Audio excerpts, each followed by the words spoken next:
पहले एगो बड़ा बढ़िया गीत गावेली चाची लोग कि निमिया की डाढ़ मैया आर लावेली झुलुआ कि हो कि झूली रे झूली। ये गीत हम रहुए सबसे सीखले बने कहे से कि घर में चाची लोग गावेली जा जोन भी शुभ कार्य होला तो सबसे पहले ये गीत गावेली जा। हम चाम कितने कहाँ गनी संतोष भौजी बोला दे जतने कैसे कि बड़ा बढ़िया हुआ के बड़ा मिजाज में लागत रहे आज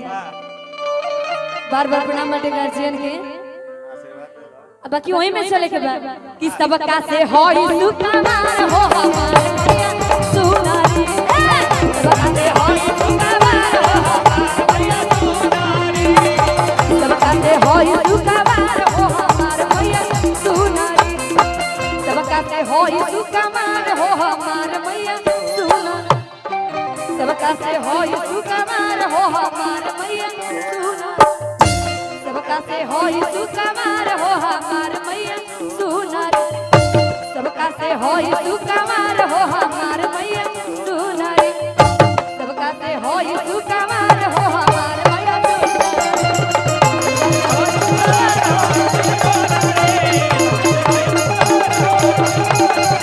क्या बात है